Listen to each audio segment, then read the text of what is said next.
سيدنا مولانا محمد وعلى آله سيدنا مولانا محمد আলহামদুলিল্লাহ শুকর এবং সুজুদ আল্লাহ রাব্বুল ইজ্জত ওয়াল জালালের নিকট, যিনি আপনার এবং আমার উপর মেহেরবান করেছেন,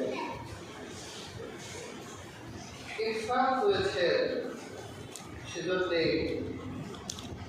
আমরা জুমআর পরে আসতে পেরেছি, বসতে পেরেছি। আল্লাহ শুকর আদায় করছি।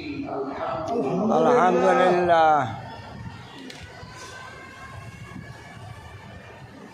হাজরিন, এই মাসটাকে বলা হয় হজের মাস। আল্লাহ তাআলা ইসলামের 5টি বেলার অন্যতম একটি বেলা হজকে মুসলিম উম্মাহের ধনাঢ্য ব্যক্তিদের উপর ফরজ করেছে।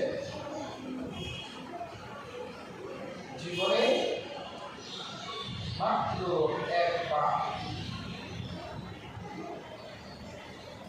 যদি কোনো ব্যক্তি হজকে অস্বীকার করে, তাহলে সে ব্যক্তি কাফের হিসেবে বিবেচিত হবে। যদি কোনো ব্যক্তি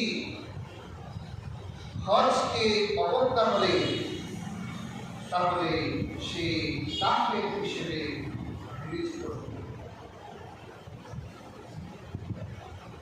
আল্লাহ পাক শুধুমাত্র মুসলিম উম্মাহের ধনাঢ্য ব্যক্তিদের উপর হজকে খরচ করেছে।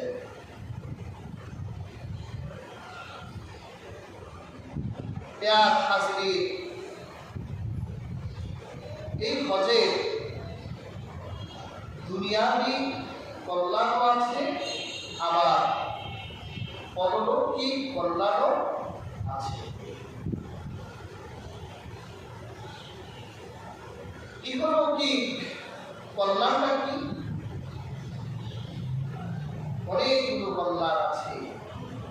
দুনিয়াবি কল্যাণ অনেকগুলোর মধ্যে একটি হলো হজ, হলো গোটা পৃথিবীর সমস্ত মানুষের মহাসম্মেলন। এখানে গোটা পৃথিবীর নেককার, পরহেজগার, ধনাঢ্য মানুষগুলো বছরে একত্রিত হয়। গোটা পৃথিবীবাসীকে তারা জানান দিতে চায়, আমি যদিও একজন বাংলাদেশি, আমিও যদি একজন আফগানি, আমিও যদি একজন পাকিস্তানি, আমি যদিও একজন ইন্দোনেশিয়া, আমি যদিও একজন পৃথিবীর যেই প্রান্তের, যেই দেশের মানুষ হই না কেন, আমার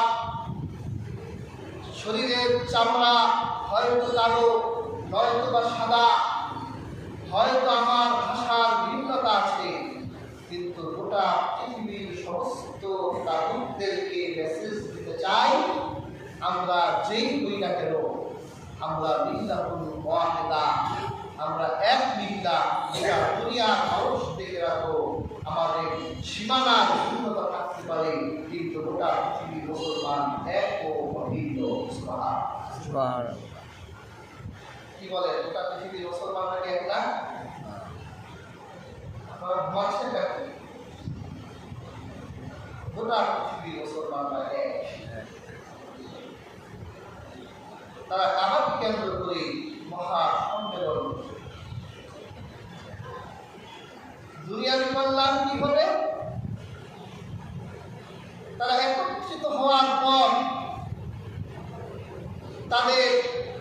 নিজ ভূখণ্ডের সমস্যাগুলো এই শহরের আমিরদের কাছে বলবে।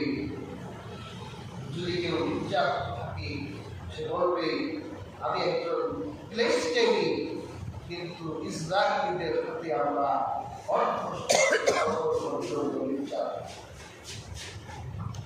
আমাদের হাজার মায়ের বুক খালি হয়ে গেছে, আমাদের হাজার শিশুরা এতিম হয়ে গেছে।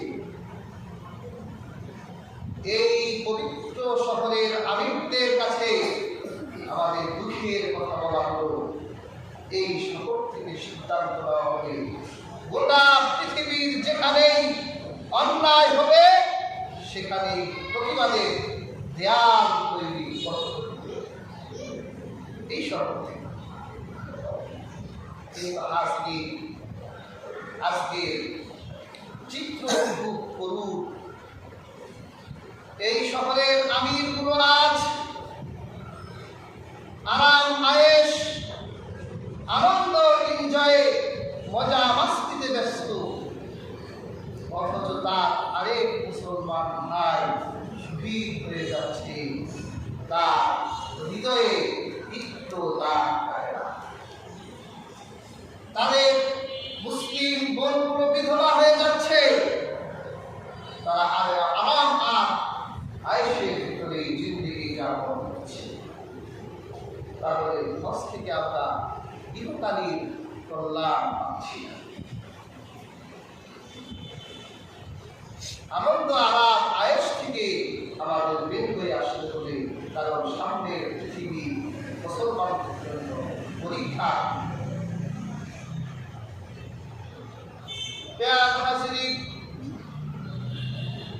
আল্লাহ রাব্বুল আলামিন প্রত্যেক বছরে হাজীদেরকে ডেকেছেন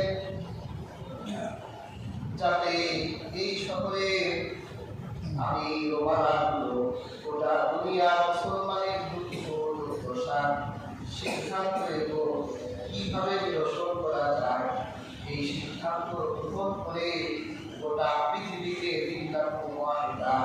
একটি মুসলিম জাতিতে পরিণত করতে পারি। কাজী হাজরিন, হজের ভিতরে আমিরদের দরকার।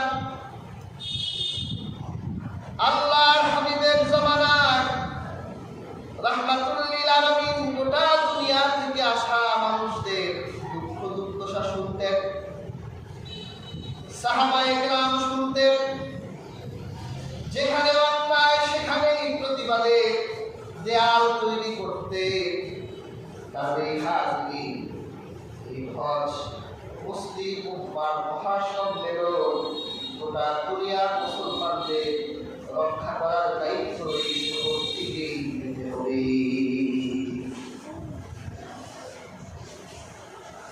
আর হজের তো পরকালীন ফজিলতে অভাবী চাইতে রাহমাতুল লিল আলামিন বলেছেন, হাজিরা হলো আব্দুল্লাহ, আল্লাহর মেহমান। সুবহানাল্লাহ। গোটা পৃথিবীর সমস্ত হাজিরা যখন হজের মাঠে গিয়ে হাজির হয়, তারা শুধু আল্লাহর দিকেই যায় না, বরং তারা প্রত্যেকে আল্লাহর মেহমান হয়ে যায়। আমাদের বাড়ি ধরে যখন মেহমান আসে, কি বলেন, আমরা মেহমানকে কদর করি কি করি না? করি। আল্লাহর হাবিব তো বলেছেন, মান কানা ইউমিনু বিল্লাহ ওয়াল ইয়াউমিল আখির ফালইউকরিম দাইফাহ। যে ব্যক্তি আল্লাহ আখিরাত বিশ্বাস করে সে যেন মেহমানকে সম্মান করে। যে আল্লাহ আর আখিরাতে বিশ্বাস রাখে সে যেন মেহমানকে সম্মান করে।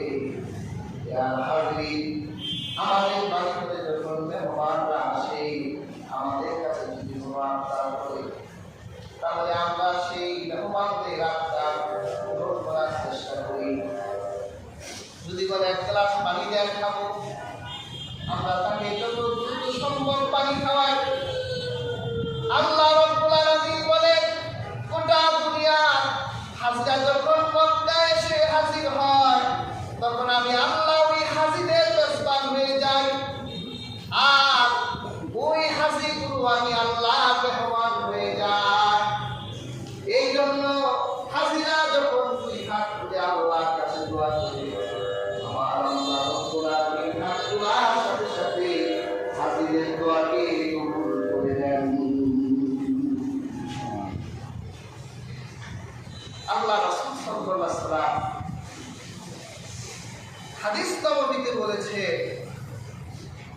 তোমরা যখন হাজিরা হজ করে আসে, তখন তোমরা হাজিদেরকে দেখলে সালাম দাও, তাদের সাথে